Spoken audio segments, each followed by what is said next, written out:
We're talking with Scott Rodgers, one of the best goalies, certainly one of the most infamous goalies playing professional lacrosse these days. Scott, my first question, if you had a magic wand and could design a goaltender from scratch for today's game, what would he look like? I take, you know what? Not too far off. I think I'd take bits and pieces of a lot of guys. I'd like make a Frankenstein. I'd take the hands of Kyle Burnlor. I'd take the explosiveness of Jack Cannon. I'd take the size of myself. I would take obviously the dynamicness of a Brett Queener, the outlets from John Galloway, and obviously I would try to mold that into one ball and then see what you got. But I think there's so many. That's the best part about doing what we do is I never claimed to be the best goalie on the planet, but I had to teach the thing, and I've been doing it long enough where whatever I have been doing has worked. So like I said, there's a million ways to skin the cat, right? But for me, it's always about just going back to your strength and then trying to make that like your niche where there's not many guys that look like me that play the position. So that was my niche early on. And I just kind of always said, all right, well, if that's going to be your thing, you need to be a guy that's going to stop the ball. And you got to be a guy that's going to play the angles well. And you got to be a guy that's going to always be in the right position because there's not much to shoot at when you do the right thing. Now, when I do the wrong thing, meaning if I, hitch or duck or get small, they're going to score goals. And that's when I do wrong things. But when I do the right things and I do what I'm good at, it's really hard to beat me. And everybody has that skill set. If their goalie's smaller than me and has great hands, he's going to want to wait and be more patient and use that skill. So there's just a million ways to do it. I asked the question because I don't think size matters. I think there are certain attributes, and I say it because here's my point of contention. In hockey, kids start in goal when they're 5, 6 years old because they were the worst skaters in the neighborhood. Right. And when the time they get to be 14, they've had the most ice time. They tend up to be the best skaters. But here's the point. If you watch youth teams, it's always the sort of, like my case, the short, fat kid that goes in the net. And I think it takes a very special understanding in your brain. It's like being a catcher. It's a little bit like being a hockey goalie. I don't think you just throw a kid into the net. I think you end up throwing the kid who maybe understands what it's like to have projectiles coming at him. And I think it's a special position. And I add to the point that if you look at new teams, especially Division I teams, who's the first guy they go out and get? They find the best goalie they can find because they got to have somebody to stop. And I think we make mistakes of always putting the least athletic kid in goal. Is that a fair estimation?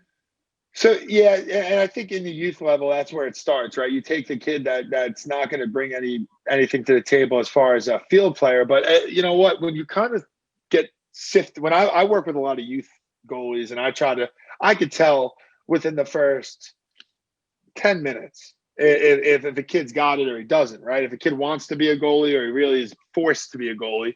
And there is those are the biggest two things we have in our sport is like parents make their kids play goalie because they can't play anything else. Or that kid's, we call it like, we joke around, we always say goalies are crazy, blah, blah, blah. But yeah, usually that kid's a little bit, kind of extroverted or a little crazy. And you know what? He's not really scared to take it takes a little crazy to play goalie. That's just honest. And that's either one or two, right? Either you have a guy that really doesn't want to be in there, and that's a recipe for disaster that I've seen. Because, like you said, the ball is coming at you. And the one thing I tell my kids is the one thing that's going to change in your career, if you play all the way to where I'm at, is the ball has gotten faster at every level I've played. So Notre Dame from MacArthur High School being a 4-time whatever, all-county, 2-time All-American. I go to Notre Dame, my head's spinning because at practice, everybody can shoot, not one or two guys. And then when I go from Notre Dame to the pro ranks, I was at a top 5 school. We went to the national top 2. And when I go to the first practice in Toronto, the ball was slinging and I had to catch up. So the ball's always getting faster. So you have to have a certain mindset of me versus you or me versus the ball kind of mentality. A lot of years in California, I coached football, and we'd always find the best and the tallest 8th grader to be a quarterback. Yeah. And if you notice the kids that are recruited out of California, the quarterbacks are all 6'5". It's just one of those. when you recruit goalies, when you have these kids coming up, do you look for sort of intelligence and leadership? Is that something that you want youth coaches to look for? Because I think that's part of leadership that you got to be. Yeah, I mean, so I coach collegiately. I coached at Towson for a bit, and I coached at Marquette with Joe Amplo for a bit. So when I used to go do my stuff, and he used to tell me, I want to see what this goal is about. And my big thing is body language. So kid gets scored on, puts his palms up, starts pointing at his defense, banging his shaft against the thing, against the pipes. That's usually a sign I would turn a page right away. I would just be like, all right, well, he could stop a million balls, but if he gives up one or two, the whole thing's falling down. So attitude, which is a mental toughness thing, is one of those things that young goalies don't really get. And it's one of those things that I kind of look for kids that fail. You want to fail. And I played at a public school in Long Island. So I used to get shelled. I used to get 28 saves. We would win games 4-3, or I would have 20 saves and have 15 goals against and a loss. And when I got to Notre Dame, I had a great defense in front of me, and I would see 12 shots a game, not 37. So, the mental toughness aspect of failing early prepared me for like that kind of mental grind that I was going to have, where I have to wait for saves in a game.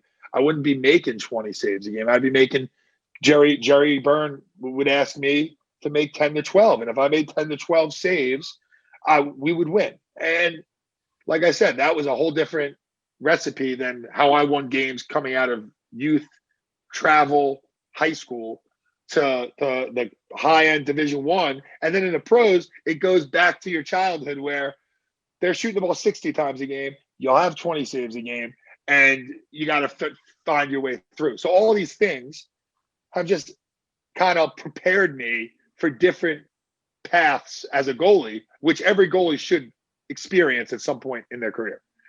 There's been a lot of discussion in the last couple of years. We've kind of looked at goaltending in lacrosse a little bit like goaltending in hockey. Some of the same angles. You play the U, and you sort of always want to be sort of square to the ball. But one of the things that they're finding out is that goaltending in lacrosse and goaltending in hockey are like apples and Ferraris.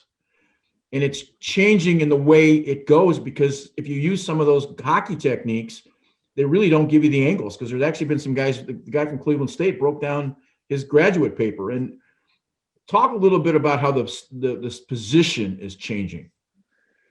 It's really hard. So when people compare to what I do to, someone else or indoor or whatever, it's really, I honestly believe that, the professional goalie ranks is one of the toughest. I was with Blaze Reardon. We do a lot of work together, and we are huge advocates of, we don't get enough respect. We have no pads.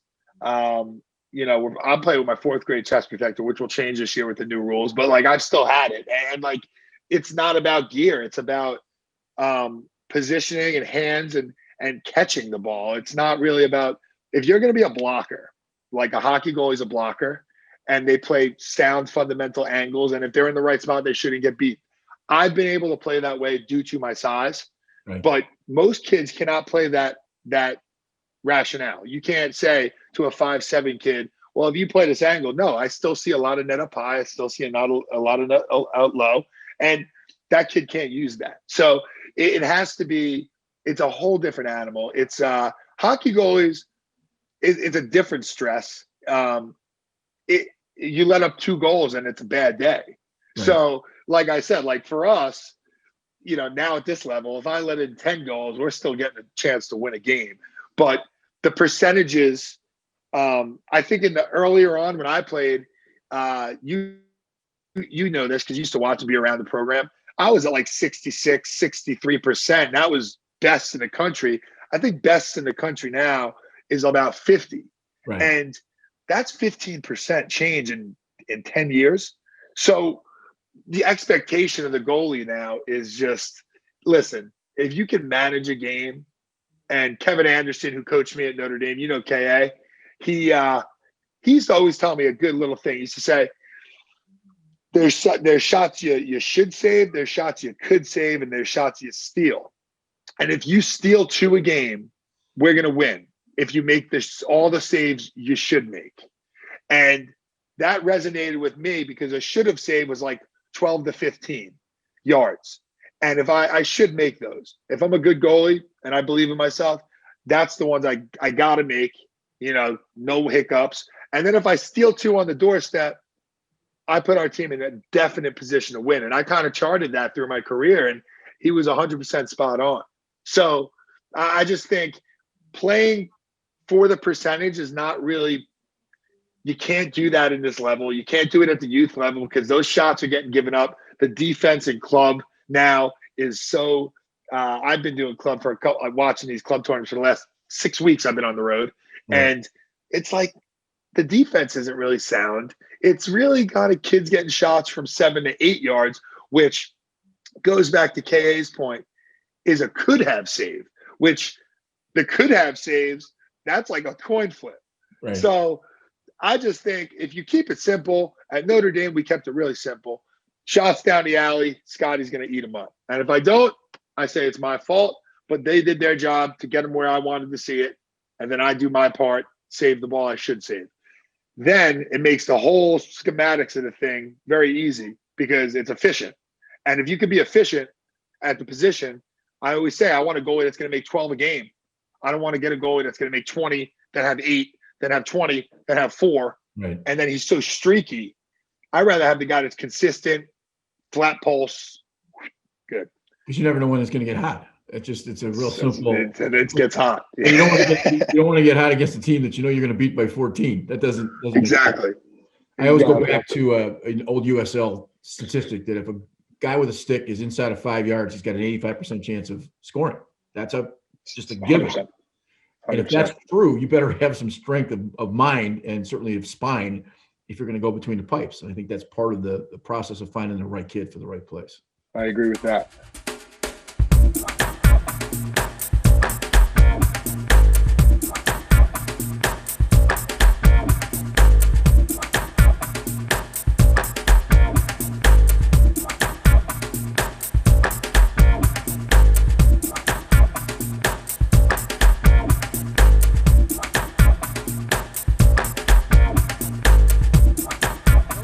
Second season of Inside of Michigan Lacrosse Review. Make sure I get the name right. My name is Greg Norman, your host. We're lucky enough to have with us tonight from, I think, Scott, you're in Baltimore, if I'm not mistaken? I'm in Baltimore, yep. Scott just got moved into a new apartment, and we're talking certainly with Scott Rodgers, who is a part of a number of things, including the Atlas guys behind me in the PLL. And before we get back, well, let's save the question. I want to ask you some questions about field as it relates to what the PLL and the MLL done, but we can do that towards the end. I want to take you all the way back to Long Island. And when was the first time you picked up a stick? So I was actually at Levittown Red Devils Pee Wee football. I was like always a Pee Wee football player. I was always a little chubby kid. And I was making weight. I was going to weigh-ins. And I was out stripped down to my girdle trying to make like a pound. And my youth football coach, this guy, Dave, he went up to my dad and was like, hey, we need a goalie. And my dad was like, all right, well, Junior's in. He didn't even ask me. And I was like, all right, well, I've never done it, so let's do it. So I was pretty bad at first. I was like every kid. Like, this is what I always tell kids, like, everyone's scared of the ball, right? I mean, everybody. And I was scared of the ball too, right? I'm a big, strong guy now, but I was 7 years old and I was petrified. And we actually had a come into God moment with my dad. Literally pulled like a scene out of Mighty Ducks. I was strapped in the cage. We had a metal cage, and he had a guy shoot on me. And I was crying and I was like, I hate this. But you know what? I kind of started like opening my eyes a little bit and then opening my eyes a little more. And then I stopped flinching. And then I was like, you know what? I'm actually seeing the thing. And that's a lot of things I'm kind of seeing now at the youth level. Like, kids are saving the ball, but they're like, when the ball's coming to the point of contact with the stick, they're like shutting their eyes. And I always say you can't save what you can't see. So it makes no sense, but it's your body telling you I'm scared. Right. And that's where I started. I started just like every other kid that's going through the same roller coaster of, is this what I want to do? Is this long-term? But I just loved it because I think I won a game once at that level. And I remember the adrenaline of like having the power to win the game is pretty it takes over as a goal. That's what keeps me coming back now at 33 is I could affect the outcome of a game. I've done it obviously in college. You saw, I could affect the whole tournament. But I could also have bad days where I can't save a beach ball. So I think that like cat and mouse, like that, like chase for that kind of that perfection. And then that, trying to get through that adversity. That's why I play goalie right there. You went to MacArthur. You had success both as a football player and a lacrosse player. When did it sort of change? So I got a couple one AA football looks for defensive end, and Towson for both, Delaware both, and then both would be a lot. Both that I wanted to have a little bit of a life too, but it's a big commitment. So I knew both was not probably what I was going to do, but I also did love football very much. I love the games. I love the physicality, and I love like that whole the energy on a football game is you can't replicate it. But you also, I'm a guy that hates the summer Sunday 2-a-day practice. That I'm just like, what am I doing here? And that was when I kind of was like, you know what? Listen, if you don't love the practice of the thing, and I had a lot of fun at lacrosse practice. I had a lot of fun. I was with my buddies, and it wasn't as intense. It was just for me. It was a lot less stressful. And I needed that because I'm a pretty high emotion guy, as you know. So were you the energy guy in high school that you were in college or even now? Same. Okay. I've been consistently the same. My mom is my dad's a Marine and he's pretty dry. He's the one I get the work ethic from and the grinder mentality and then that semper fi in him. Nothing ever beats you. I've always had that on my refrigerator growing up. It would just have semper fi like literally everywhere I go. And then so that was like never fail. And then my mom, she's got all the personality and the juice. So she's funny and I get all my kind of like extra from her. I definitely did 100%. Knowing you when you were in college, you talked very fondly both of your mom and your dad, but your dad was always the guy that pushed you. That was the guy that I think you were trying to please. Is that a fair statement? Yeah, I mean, like I said, we've talked many times back in the day, right? Because you're a Marine, right? I mean, my dad, that's a tough guy to live up to. But it also is a guy that taught me some lessons that I didn't really know at the time as a punk kid. 16, 15, 14 years old, you kind of think you know it all, right? And the problem is when he's keeping me home on Halloween and my friends are going trick-or-treating and doing stupid things, egging stuff and toilet paper and stuff, and my dad's sitting on a track with me and I'm in a rubber suit running around a track, is that intense? Yeah. But you know what? I thanked him for that sacrifice, learning sacrifice. I thanked him probably junior year at Notre Dame. I finally took him aside at a tailgate and I said, it was really quick. I didn't want to give him too much credit because I knew he knew it. But I was like, Dad, thank you for being, being a hard ass and making me kind of get to where I am and kind of instilling that into me. Cause I actually operate differently than people now. I mean, I just keep grinding and I don't really have a shut off and he's a tireless worker. So I just kind of took that from him. I asked the question because I had a father, if he scored 6 touchdowns, you'd wonder why he didn't score 7. So I have a son who was a collegiate All-American ski racer because I coached ski racing in the wintertime. And, it was not that model because you coached so many years before that you laid off a little bit. But I get that pressure that comes from the nature. So out of MacArthur, out of Long Island, how do you end up at Notre Dame? When did you get on Kevin's radar? How did that all work?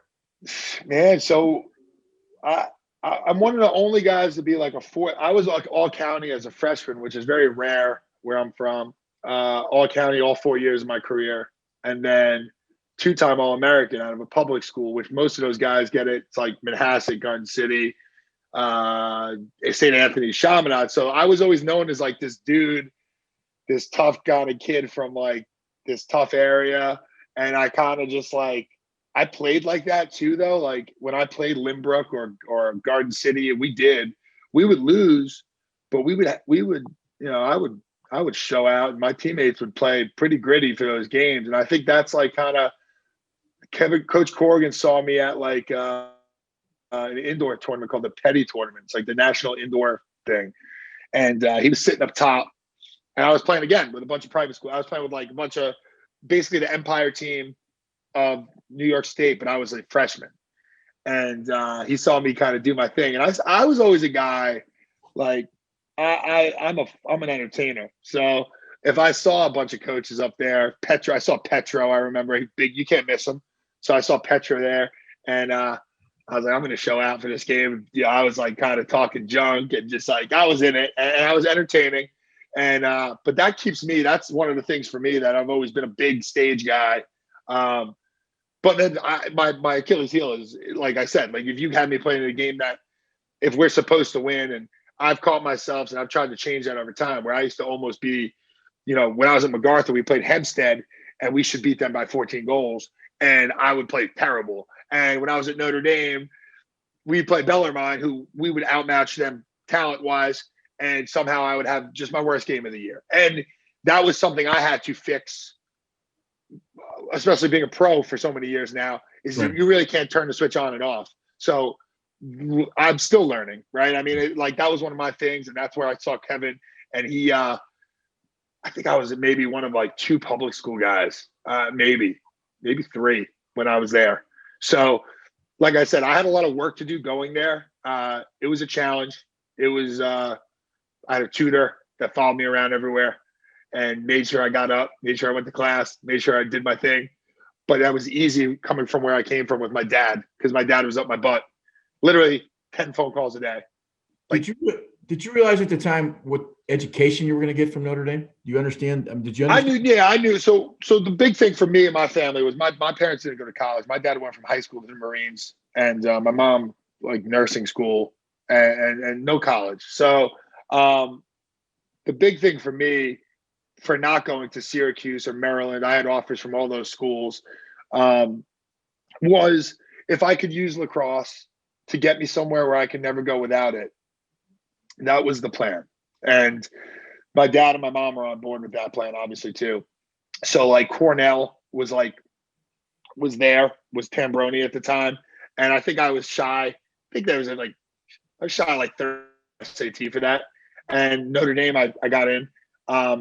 So it was one of the two where would Scott Rodgers never go without lacrosse?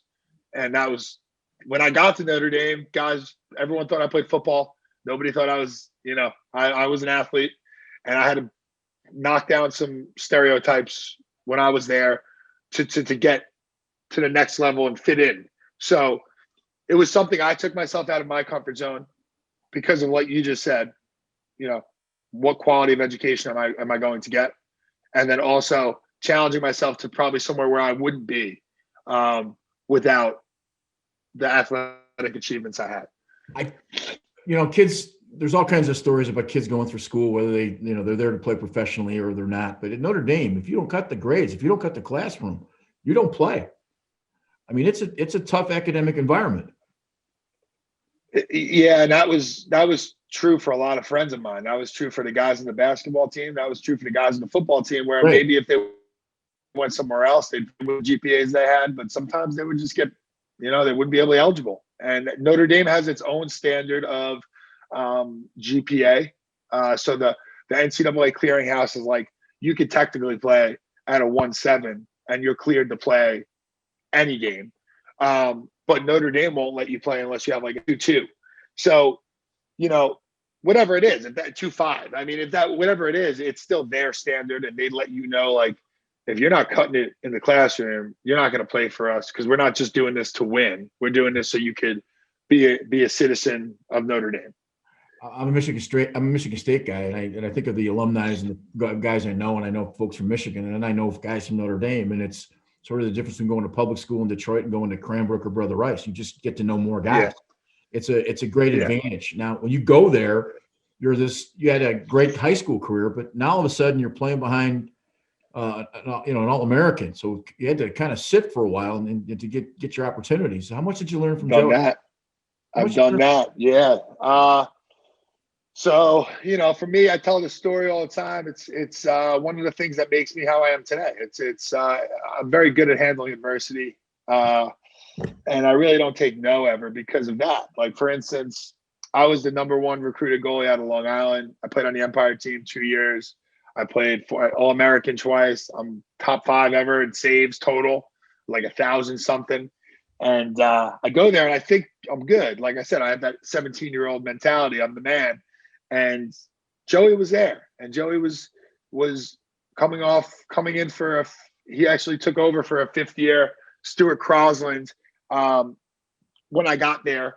And how it worked was I was under the assumption that me and Joey would go in and be here and just battle for a starting spot. But listen, seasons happen. Joey made a move when he was a freshman, and coach made the move, and Joey took that opportunity and ran. And which, looking back, is just kind of how the nature of the beast. But I learned so much from him. So when I got there, I was probably a little more contentious. But I was also a big guy, and everyone kind of was like, "Oh, he's a big Long Island guy." And then I learned how to be a great teammate. Like I was with Brian Costabile the other day, and he's a young guy, and we were working at camp, and he's a Notre Dame guy, just graduated. I'm 10 years older, and he goes, "Dude, I just want to let you know you're one of the best teammates I've ever had." And I was like, "Well, that's very nice of you to say, but trust me, I wasn't always like this." And it shaped me. That Notre Dame adversity shaped me into, I have a very good reputation in the professional game as being a very good leader and a very good teammate, because I've kind of been through the stuff that some of these guys in college never have gone through yet. So I've been through it early in my career, and I got it over with, rather than some of these guys play 4 years of college, start all 4 years, they come to the pros, they get cut or they whatever, and their head blows off. I had that head blow off time at Notre Dame for a little bit. You were quoted in an Inside Lacrosse article last year in, I think, August, of calling yourself a meathead, at the same time suggesting that there was a lot of layers to Scott Rodgers. I knew Scott when he was a backup goalie to Joey Kemp, who we were talking about earlier, and right. I always thought you were a very intelligent guy. And I eventually want to talk about the PLL sort of selling the marketing part of the process, which is sort of your beast. And when I saw this article, it said, I'm Scott Rodgers, I'm a meathead. It actually kind of, it pissed me off a little bit, because you're not even close to being a meathead. You're just a solid guy. I appreciate that. So like Jerry Byrne is obviously, I always loved the guy, and he's done so much for me. He would always come up to me and he goes, "You got everybody else fooled here, but you ain't fooling me." I'm like, "What do you mean?" He goes, "You played dumb really well." He goes, "You played dumb, you played meathead good." But he goes, "I know you." And he goes, "I know you can blend in any situation you put in. So if you're in front of $1 million donor from Notre Dame, you'll be just fine. And if you want to go hang out with the guys and be rough and tough, you can do that too." That's kind of something that my dad is very guy's guy. And he, we always respected people just based on, I want you to respect me based on how I interact with you. And I get this today in my circles. I go places, and I'll go to a camp this weekend, for instance. I'm going to Florida again. And half the kids will be like, after working with me, they'll say, "Wow, I thought you were going to be," I've had kids literally come up to me and say, "I thought you were going to be a bigger douche than you are."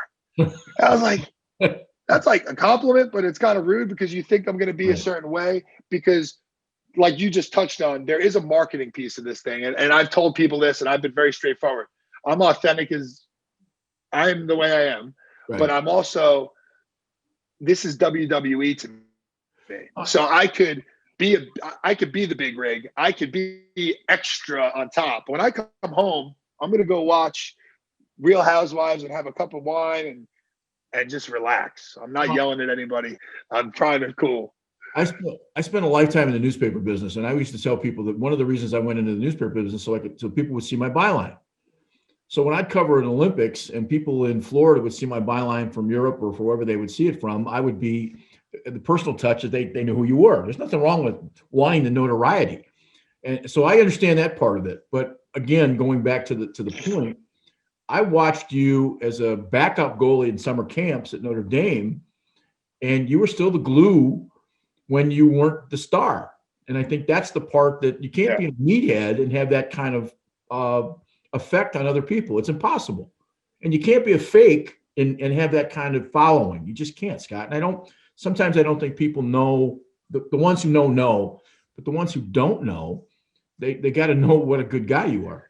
So I get, and I've struggled with this earlier in my pro career, where I used to let that kind of really bother me, because I'm a guy that wants everybody to like me. You used to work camps with me. I always got the guys around, and I always knew my guys in my circle liked me, and I knew that, and I know my Atlas teammates love me, my Ohio Machine teammates love me, but then other teams, the guys don't know me, and they're like, oh, they're going like that's his social media guy, and I'm like, listen, if you're paying my electric bill, then you can talk to me, right? But like at the end of the day, right, I have to do what I have to do. And now the PLL has made that a little more of a norm, where you got to sift through some of it before you start making guys villains and not villains, because right.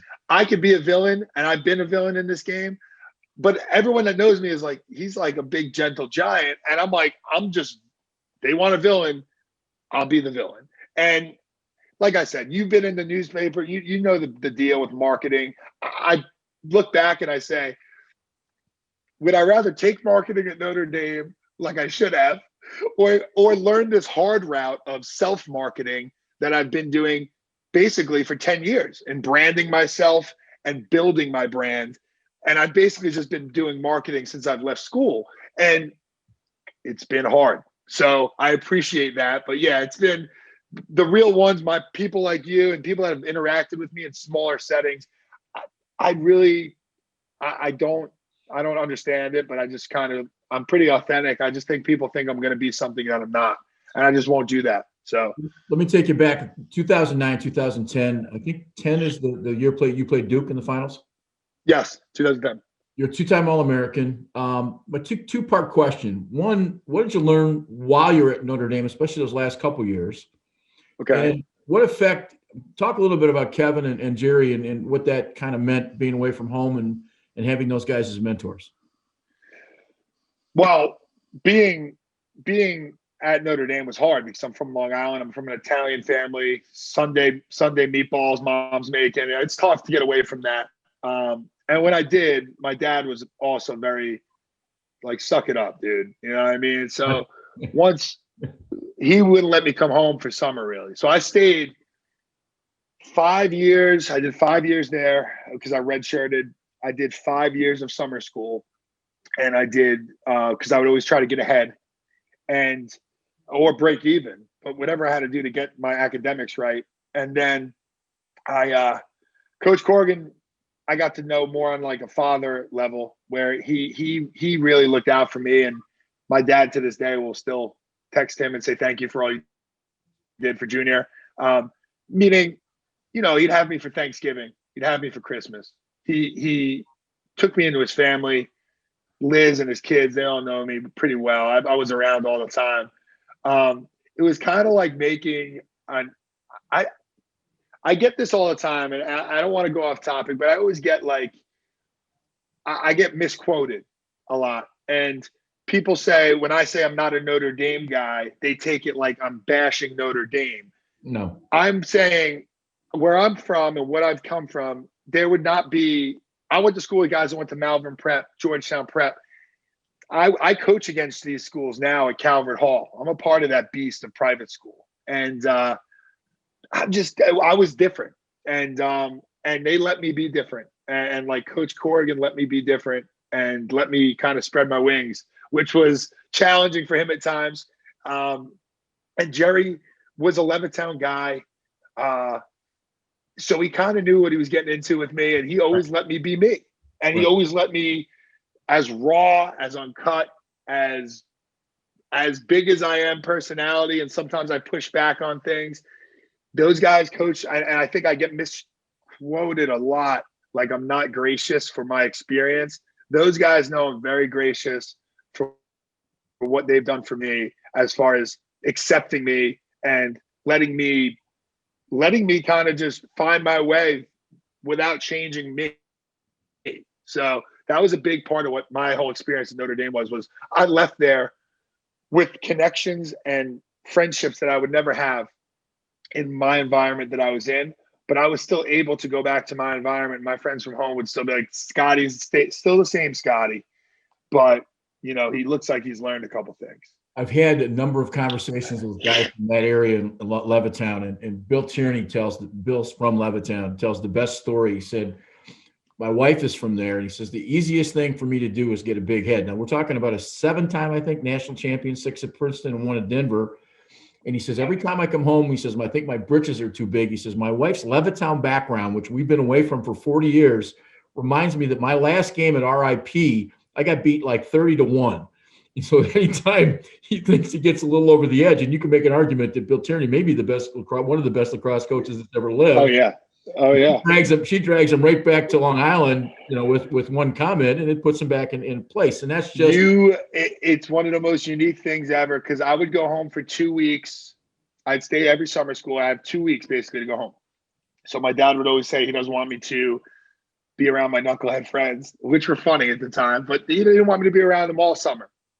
So he would make me go to summer school, and I'd come home for 2 weeks. And those guys, you would never know I went to Notre Dame or I was an All-American or anything, because they would be like, the way we talk to each other is just, it's consistent banter. Right. It's consistent. Like, what are you done? Like, I don't like you because you went to some, prep school. I like you because, you're you. And like, it's a big loyalty town, as far as you got to be a man of your word. So my dad is from there. Our friends are all pretty tough guys, but like I said, if I needed something and I called someone from back home, those are the first people that would come to you. So it's just one of those loyal things. It's not one of those things. It's not a diploma. It's not a salary. It's they don't care. It's more of, you want to go to the deli, grab a bagel and talk shop. That's it. That's all it is there. It's simple. I would be remiss, and if you don't want to answer this or talk about it, I get it. But your last 30 seconds on a lacrosse field in college was that's just walk us. You get beaten overtime with a long stick winning. I think CJ Costabile. It was the one that came down. What went through your mind, and maybe take us through 3 or 4 minutes after that, having lost that play? Or is that something you even think about anymore? No, I do. I think about it now, is honestly, I really do. It sounds cliche, but it's definitely molded me into kind of what I am now. As far as, I used to think of myself as the like Ray Finkel in Ace Ventura, like I'm the most famous loser, right? And he missed the extra point, laces out, right? Like, it's like he's the most famous loser, right? And I always like beat myself up for that. And like, finally, I kind of realized I was able to handle that stage pretty maturely for a guy that everyone thought was pretty not mature. So I came out of that. I remember there's a picture that I think John Arlotta's wife took, and she would shoot a lot of the games for fun. And she took and my chin was up, and everyone was down, and everyone was crying. And I was just kind of looking up, and I was thinking, I remember what I was thinking at the time. I was like, oof, almost relief that ride was kind of coming to an end, because it was pretty stressful a couple of weeks. I was getting interviewed daily, and the team had a lot of outside noise, being an unranked Cinderella team. But it was also one of the best times I've ever had, as far as seeing a team come together and kind of really, really bond, as far as. And I took that with me, and I use it in a lot of the locker room settings I'm in today, whether it be coaching my Calvert Hall guys who are very good, and they have not felt adversity yet. And even the pros in Ohio, we used to have up and down seasons. I would say, hey guys, listen, when I was a senior, 5th year, we limped into that playoff 7-7, and we had a choice to make. Either we could start this new season 0-0 and make a run, or we could kind of just keep thinking about all the stuff that happened and just be done.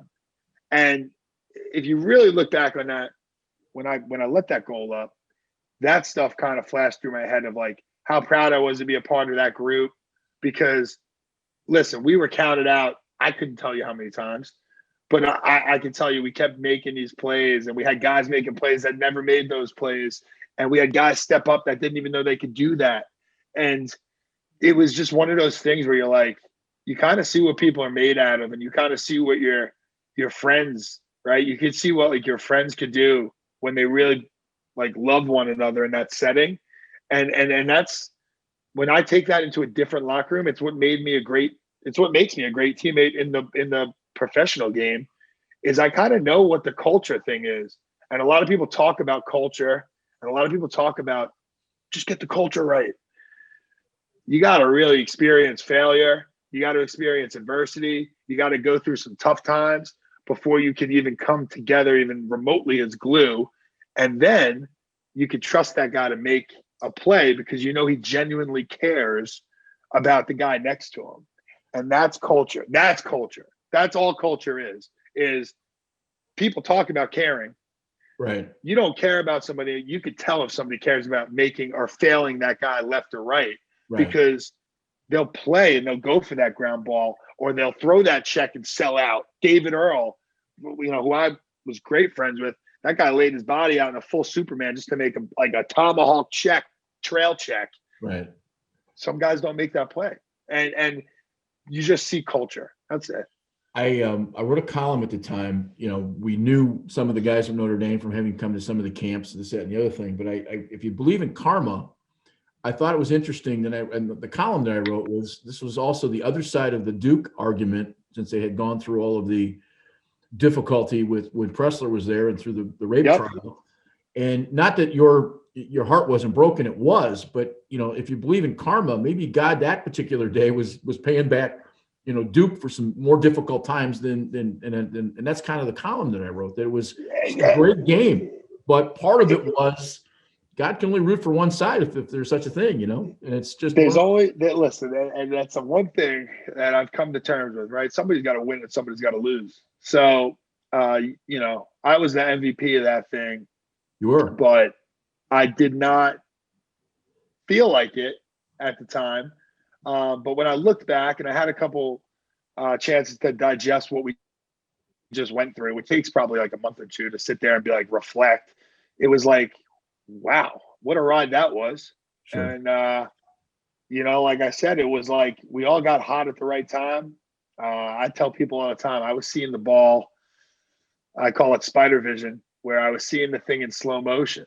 And I can't really describe it. I've had it a few times in my pro career. I've had it in an all-star game where I made like a one-handed save and I saw the thing like really slow.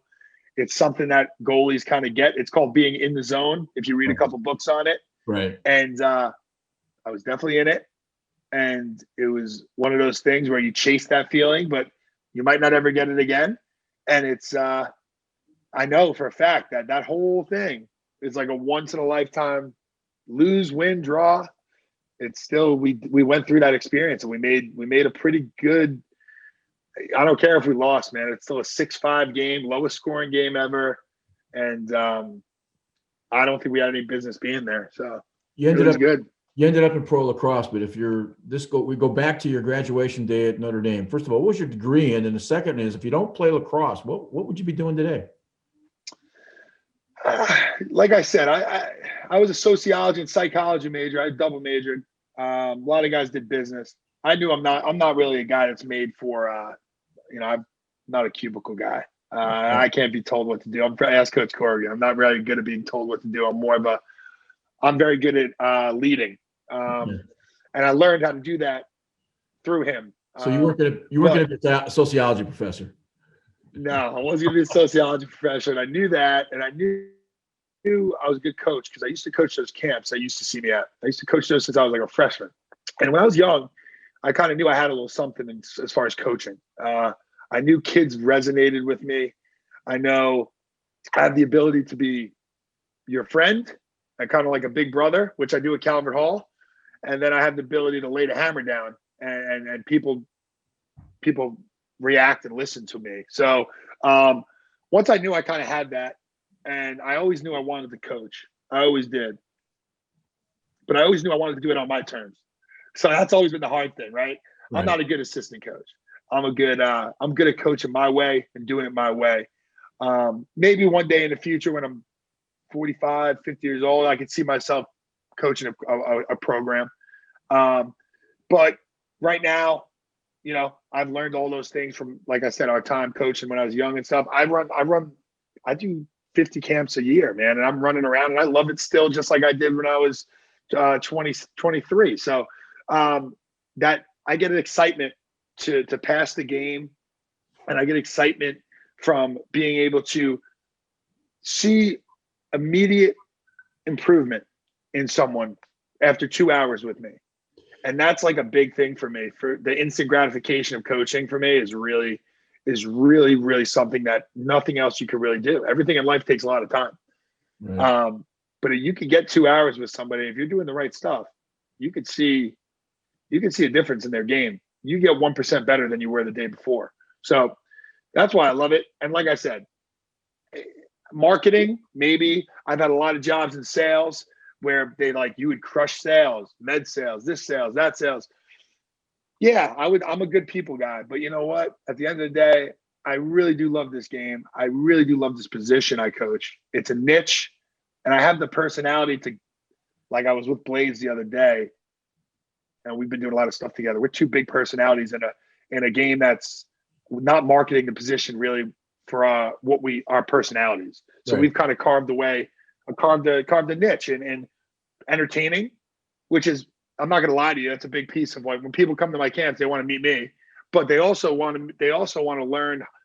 They want to be, whether it be me screaming at them or me bringing the juice, they just want that push. Right. And that's something my dad gave me a great compliment. He's like, yes, do you want to make $300,000 a year and sit and do sales? But you have a gift. And if you waste that gift, people love being around you. Kids love being around you.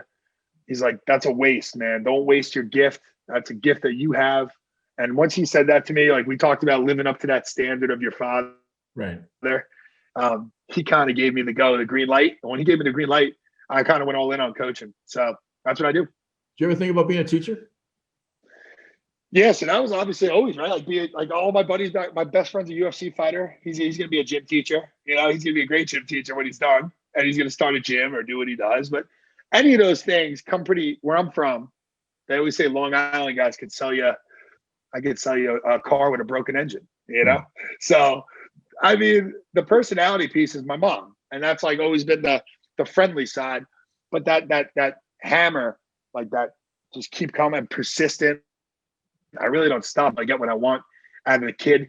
That comes from dad. And I feel like coaching is where I need to be to kind of give you the best me. So if I were writing an autobiography, I think the title would be Relentless. I think that's the word I would think that I would associate with you to some extent. I think that's pretty accurate. Coach, it would be relentless is a nice way to put it. The way my relationships and my girlfriends in the past, they would tell you I am annoyingly relentless. Well, so I'm almost sick relentless, but yes, I call it that. I spent 25 years as an investigative news reporter, and when there was blood in the water, it didn't matter who I'd offended to ask a question, and it makes a very bad party sort of idea of going into parties and being like that. But in terms of being an investigative, you never wanted to have an economy brain surgeon. You know what I'm saying? Some personalities are good at some jobs. And I was a goaltender both in lacrosse and hockey, so you kind of go through the process. Just briefly, take me. You're drafted out of Notre Dame in 10. Take us through the Ohio. Just kind of take us through your pro career. Talk a little bit about the indoor, and I kind of want to get to the Atlas and the PLL stuff. Yeah, so I mean, like I said, every one of these jumps here and trades, that's part of life. But I've reinvented myself in every team. I've taken it as a fresh start. So. Going from Notre Dame, being the guy, a lot of pressure going into Toronto. I started my first game right off the plane from Japan. The late Coach Huntley, who's amazing. He picked me up from the airport in Buffalo, and he drove me over the border. And he looks at me. He's driving. He looks and he goes, "Scotty, you're starting tonight, bud." I was like, "Well, I've just been having a good time with my buddies in Japan for the last 10 days." He's like, "Well, we drafted you for a reason." And he was a no BS guy. He was very much like my old man. And I was like sitting in the back like a kid, and he's bringing me to the locker room, and I'm Brody Merrill. You know, these guys are on the team, and I'm like, oh my God, I'm the 22-year-old guy, and I'm just like, look at these guys: Joe Walters, Brody Merrill, like holy crap, Brett Queener, and I had to tell Brett, you know, like, hey Brett, the coach said I'm starting tonight, and you know, that was where you first start to see how pro sports work. Right. That you just, it is what it is, right? And you got to make the best of your. There's goalies that have not had great 2-game debuts that have never seen the field again, and there's goalies that, you know, you stick around because you have something to give. And I'm still doing it because I have something. So I don't know what it is. Some people say it's a leadership thing. Some people say it's I'm a good to Jack and Cannon. I've been at Bernlohr. I've handed the reins off to Bernlohr in Ohio before, where I didn't necessarily. Sorry about that. Okay. I'm sorry. My dad annoyingly calling. There it is. So I've handed the reins over to Bernlohr when I didn't necessarily agree. But going back to that Notre Dame talk, I also learned how to be a good teammate and not be happy with the situation I was in that way. So when I started that trend in my pro career with Brett, where I would start and he would have to maybe take the pill, and then vice versa at times, Brian Phipps and myself went yin and yang. Kyle Bernlohr comes in. I was an all-star, went to a championship. You know, I get hurt. He gets a game under his belt. He's hot as pistol. He goes and he takes off with his opportunity. The reason I don't get mad at this, and I'm mature enough to know this, is because I did this at Notre Dame, and I got my opportunity to start after waiting 3 years, and I ran with it and never looked back. So the pro game has taught me adversity, but I've also learned how to be a mentor. I like to say Brett Favre wasn't the greatest mentor to Aaron Rodgers. He was pretty competitive. He was pretty cutthroat. I'd like to think of myself more of, I don't know, man, like almost like I think I'm like a Ryan Fitzpatrick in the locker room, man. I'm very, guys like me. And I'm there to help these young guys. Jack and Cannon loves, you know, he's one of my best friends. Kyle Bernlohr is still one of my best friends. It's just not a thing where it's pro sports. One goalie plays, 2 goalies on a team. It's people, I get a lot of negative thrown at me a lot, coach, where I'm like, people try to get under my skin, call me a backup, irrelevant, but I'm obviously doing something right. So I can't sit here and say I'm the most famous backup, because I've had great opportunity in my game where I've been an all-star. I've been on Team USA. I've done a lot in my career. I'm really about the relationships, because I think I have an opportunity to help a guy that's 23 years old and I'm 33 years old. And I kind of could see what's coming because I've been through it. Why wouldn't I tell that guy to dodge that boulder in the road rather than let him crash into it? Right. And I don't know if that's a good guy, bad guy thing, but I just understand how some guys in our game let that guy run into the boulder because it's going to affect their playing time. And it's not my thing. I think goalie's too small. I think the fraternity is too small. I think it's pretty cool when you get all 12 of us together at a training camp and we talk shop and no one's trying to everyone thinks we're really competitive. Yeah, when I'm looking across that guy, when I used to look across from Drew Adams in college, I would want to kill him. But when I got off the field, we would hug and talk about the shots we're seeing. We would talk about what guys shoot the ball hard next game, who we're playing, and there's nothing like it. There's nothing like it. So I just before this interview, I'm coming from a ski race here in the Midwest, and it was how ski coaches get along. Well, there's one hill and there's 12 high schools. Can you imagine taking 12 high schools and putting 12 of those guys on one football field, which essentially is the same deal. So the ski world learned very quickly to get along, because there may be something, even if you don't like somebody, there may be something that comes along during the season where the guy you don't like, you can't piss him off because you just need to work best for the kids. It's just the way, it's the nature of the beast. And 12 football teams on 100 yards wouldn't work. you had a chance to play, and I kind of want to take you because I want to get to the PLL stuff. You had 5 years with the Ohio Machine, and I had 5 years with the Ohio Machine. We had a championship, 2 championship appearances, and then we had that last one. Yeah. you had a chance to play for Bear, and we both have a common friend in Bill Wolfert, who was on the show Yep. towards the end of last season, and Billy Coach was Bill. a high school coach in the pro ranks, and that was one of the questions I asked Bill. I said, when you first walked out, you're coached high school kids, and all of a sudden now you're walking with the pros. I said he was admitted that it took him a little while to get comfortable, which is kind of the point you would have been making with some of these opportunities in your own life. But talk briefly about the Machine and the ravaged fans that are in Columbus. It was sad, man. That's like, so Kyle, like I said, me and Kyle Harrison are very good friends. We're older guys, and we were captains there for a couple of years there. Built a lot of relationships with a lot of families, built a lot of relationships with restaurants. I mean, we would go, it was so cool to just go to a place and they know who you are and they take care of you, man. That's just Columbus, right? We go to the same coffee spot. We get the same coffee. We have a nice routine. 5 years. I mean, I can tell you what I did every day. I can tell you exactly where we went for pregame meals. I can tell you where I went for my pre-practice coffee. I mean, that is just like that hometown feel. Yeah. And the loyalty, so I miss that. I do. A lot of us do. You miss the cities and you miss just having that bond with the fans.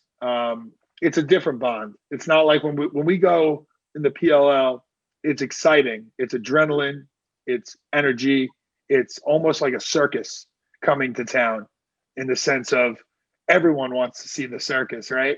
So everybody's really pumped to see us, but they don't really know us. And some of these fans would come every game for 4 years, and you get to know the kids. You get to know, what they're about. You talk to them after the game. It's just one of those things. It was a very cool thing. We built a very good culture there. And it was just sad, obviously, to see that go. Because I think the city was really into it. I think the city was really they were behind us 100%. And that's a good sports town. Columbus, Ohio is one of my gems, hidden gem cities. If anyone wants to know, food, the best. So that's the spot. The number of times that I visited there and actually had a chance to play there as an athlete in college, I'm a Spartan, but if I didn't live where I live now, I would live in Columbus in a heartbeat. It's hard to explain anybody just what a good town it is. But yeah, along comes, and I kind of want to get into the briefly before we finish up. Along comes the Rebels, and they come up with this idea of putting together the traveling circus, as we mentioned. And we now have one league. And I just noticed that the PLL has also had a working relationship now with the Iroquois tribe to do something. Yep. They're cornering the market. We had a chance to talk to the San Diego Seals president, who's the NLL director, Mr. Groovert, I think is his name, Stan. Yep. Whatever. Talk a little bit about what it was like to get to the PLL and your experience with. I think with 10 yards less in the field. I think it's faster. I think it's better. And just it's not goalie friendly. No, not supposed to be, is it? No, it's supposed to be very viewer friendly. So it is. Talk about like the I said, experience. It's awesome. It's truly. It's where, as a guy coming towards the end of his career, it's definitely where you want to see the sport go. It's mainline stuff. NBC is huge for us. Little things like production and stuff like that go a long way for us. Our meals are prepped, even little things to our meals being, we got like the Washington Capitals meal prep company. We get breakfast, lunch, and dinner, healthily cooked. We're not eating like, whatever we want. It's like real. It's like chicken, broccoli. Like we've come a long way. And it's one of those things where the intensity is high. It's a lot higher. When you go to training camp, like this year with the MLL being absorbed and coming in, it's just a lot of competition and it's always on your toes. And as a goalie, do I feel safe? I'm not fat and happy safe, but I know what I bring to this table. I know what I can do, and I think young guys respect what I do. But also, I always told myself, if there's a young guy that's really significantly better than me, I'm not going to take a spot from somebody. I'm not just going to hold that spot because I'm the big rig or I have this reputation. I don't want to be a guy that just eats a spot. Like, so that keeps me training and competing to get to this next season. Which every season here, this is 2 seasons in. Let me tell you, it's really intense. It's draining. It's long, but we get paid to do so, and the expectations are higher for us. Right. So putting out a product that is, we actually have to know now. Like, listen, you have 700,000 people watching this game, or whatever the numbers are. We need to show up, and that's part of a group. That's a group effort in the league that we all know.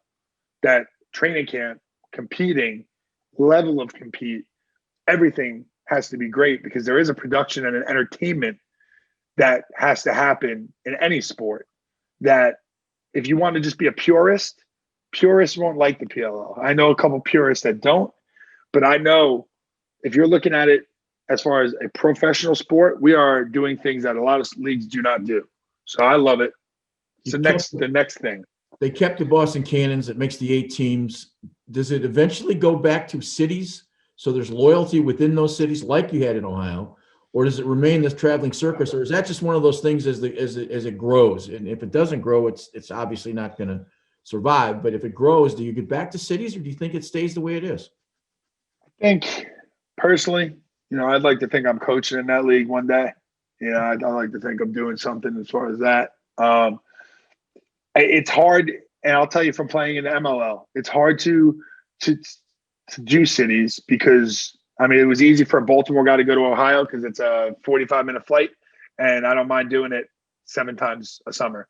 But there is guys that have families. There is guys, like I said, we're professional sports, so there's guys that have a whole life somewhere else. And to ask somebody to live in a city, which I think has to be the model, where Ohio, we started getting a few guys, 3, 4, 5, but it's hard, man. It's hard to get guys to live in a city, especially when like you said, the salaries are increasing, and that's allowing guys to let go of other stuff that will allow them to be all in.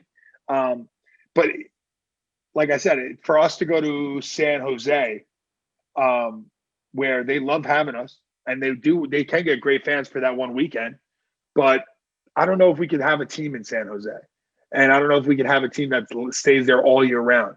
So I think this works now for, like you just said, eyes on the sport, eyes on the growth. But I think at some point you're going to get back to look at the Denver Outlaws. Those guys had a great community, a great setup. They were like kind of just taken into that city with the Broncos. Like they were treated as so. And those guys were literally big time there. And that was cool. But the problem with the smaller market teams, where we weren't getting the same things that the bigger market teams were getting. And that's hard. That's hard for us as professionals to watch another professional get certain things that we can't get. So, that's where it was getting tough for guys, I think, as an older guy, as one of the founders. I'm not a founder, but one of the big name guys that went over. No, I get it. That was a big sell. I grew up in a household with a father who played a couple of hundred games in the NHL when they were 16. So he was a career minor leaguer. Yeah. When they expanded, my dad retired because at that point when they expanded in 1970, he was 38 or 39 years old. He'd have been a journeyman defenseman at today's standards, and it is what it is. If you took the NHL today and went from the 28 cities and went back to 6 teams, how good would they be? Third line centers in those days, everybody says, well, they didn't play as well. Guys in the third line in Detroit were Hall of Famers. And the same thing kind of goes back to this league. There's guys losing jobs now in the PLL, and the MLL are going to lose jobs because it's going to be a more competitive environment, right? Is that a fair statement? That's very fair, and it's also true. It's kind of that nature of the beast thing where, like, we had almost a lot of, I don't want to say this in a derogatory way, we had this inclination that, yeah, there's a few guys in that MLL league that we all knew should be over there with us. And, Lyle Thompson, Heacock, Phipps, Q, there's a lot of those guys. Right. And then there is guys that got an opportunity to develop their game as a professional, that it almost entered as like a development, right? So if, in a sense, we always thought that would be a route where, imagine our league had like a developmental league to the big league where we could let guys grow and develop still. Because I think in the pro game, what does stop is development. As far as you leave college, you're going into the pros, and that's it. And if you're a guy that's like kind of just getting good senior year and you don't get enough looks draft wise, you're going to have to scrap. And we used to find guys in the MLL when we were expanded. We would get the guy from Detroit Mercy, Mike Burney. He came to Ohio, and he was like known as this kid that was athletic and fast. And he developed his game and got him to a point where he was actually a better player in the pros than he was in college. So I always go back and forth with that, because I think it's unfair for some guys, because it's gonna be a one shot audition. And some guys, listen, I've had games where if it's based on one game, I'm probably not having a job. So it's not fair, but it is the nature of the beast. And it's like, listen, there's a guy like me that's built up my whole, I guess, life, or my whole brand, and kind of, and some guys probably look at me and go, well, he's got a spot because he's an accomplished this, that, and the third. And but also I respect that hunger. So I'm a guy that's like, I want that guy to come for me with a bat. So that's all right. But yeah, it's going to be really tough. This summer will be a first for our training camp. It will be a full training camp. We just got the email. We're going 3 weeks of training camp again, and they'll be able to actually evaluate. If you get a guy, diamond in the rough, a guy that can come in and, wow, that guy really shocked me, he can play in this league. That's going to be an opportunity, I think. So, competitive. Last couple questions. I remember sitting. We were in our coaching staff in our office someplace, and there was it was either a videotape of the press conference from the Ravens, but they sort of had that opening press conference, and the only thing I could think of when he was talking, and that goes back to the social media component. Oh my God, this is a perfect place for Scott to land, because the player that you are, which is one of the best ever, with the personality that you've developed and continue to develop. I said, this is like, this got to be the first phone call they make. And so you really are developing your own brand, which I think is really pretty terrific, which is the whole point of professional sports. So that definitely has been. I know, being friends with Paul for many years, where, I was in the guy's wedding and stuff back in the day, and like, we're very good friends. And me, him, and Hartzell, they used to call us the Three Amigos here in Baltimore. We're older now, but we had an opportunity to play together, all three of us. And we haven't had that in our MLL career, where we could all kind of get on the same page. And we were all growing our brands at the same time. So it was kind of working where I carved out a niche for being this unfiltered, kind of raw, kind of authenticity guy that gives it to you straight, and motivation. And then, Paul has his huge platform. And then Kyle's this like workhorse, training, tireless, and the way we went into this league was, we just have an opportunity to showcase that, I think. And that was something we didn't have much power over in the MLL. As much as you would try, you couldn't really. It was always kind of honed down, and especially we didn't have the branch as much as we have now to spread it. So it worked out well. There was things we missed. Every guy, like when we finally were allowed to talk about the MLL here, a lot of guys. You saw Kyle Harris and Tommy Schreiber. Saying thank you for our time in Ohio, and we didn't get that rubbed us three the wrong way for a while. that we couldn't properly say goodbye to our fans and our coaching staff. Listen, those guys, we're 144 guys left, and it looks what it looks like, mass exodus. But it comes from a couple things. It doesn't come from any disgruntlement from the city. It comes from just the business end of the sport.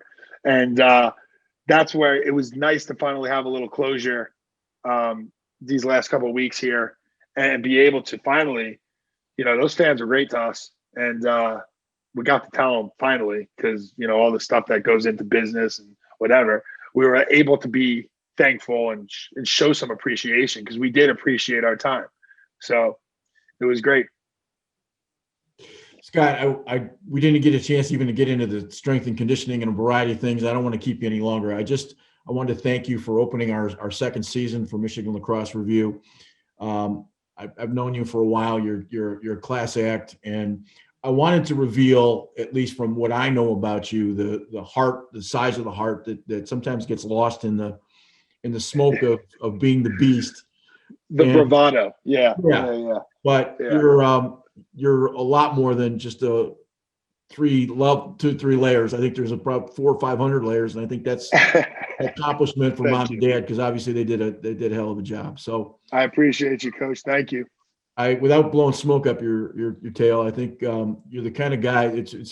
I'm gonna, the old 1972-73 Oakland A's. They were flamboyant. They never got arrested. They never did. They were just flamboyant. They were out there. Reggie Jackson, and I remember even Charlie Finley said, "If you grow a mustache, I'll give you an extra $10,000 just to be gunslingers." Yeah. And they won. And that you fit that sort of mold. And there's nothing wrong with having bravado. Walk on the field, kick somebody's ass, and just smile walking off. I mean, it's not that hard. So I appreciate that very much. Scott, you've been good for the sport, and I can't tell you how proud we are of you, and how much I appreciate you taking the time to talk to us. Thank you guys for having me, man. I hope it goes well. Appreciate it. Thanks, Scott.